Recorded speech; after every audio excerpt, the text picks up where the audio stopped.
প্রিয় দর্শক, আসসালামু আলাইকুম। দর্শক, আপনাদের প্রীতীয় শুভেচ্ছা জানিয়ে শুরু করছি আমাদের আজকের প্রতিবেদন। তো দর্শক, আজকে আমরা এক অসহায় মেয়ের জীবনের গল্প তুলে ধরবো, যার নাম হচ্ছে আয়েশা।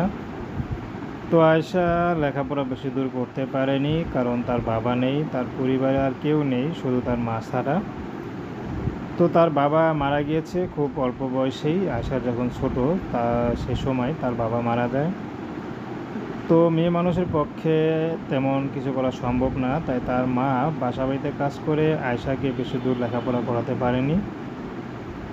তো আয়েশাকে কখনো তার মা ঘর থেকে বাইরে হতে দেয়নি, পর্দা করিয়েছে। তো তার আয়েশারা গরিব হলেও তার মা কিন্তু তাকে যেভাবে চলা হয়, চলতে হয় সমাজে ভদ্রভাবে, সব কিছু শিখিয়েছেন। তো আয়েশার মা একটি কথা, যদি কি আমার মেয়েকে নেয় তাহলে সে কখনো ঠকবে না, কারণ আমার মেয়ে কখনো কারোর সাথে প্রেম ভালোবাসা করেনি, কখনো বাইরে সহজে বের হয় না, একবারের জরুরি ছাড়া।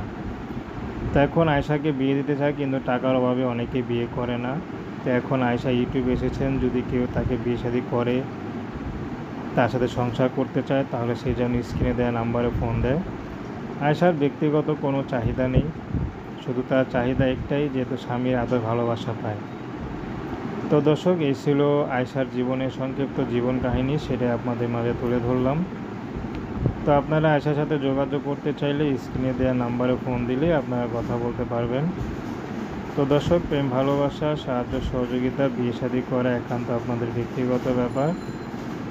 তো আসুন আমরা 5 ওয়াক্ত নামাজ পড়ি, সর্বদা দেশের সেবা করি। আসসালামু আলাইকুম ওয়া রাহমাতুল্লাহি ওয়া বারাকাতুহু। আর কেউ আশার সাথে খারাপ ব্যবহার করবেন না।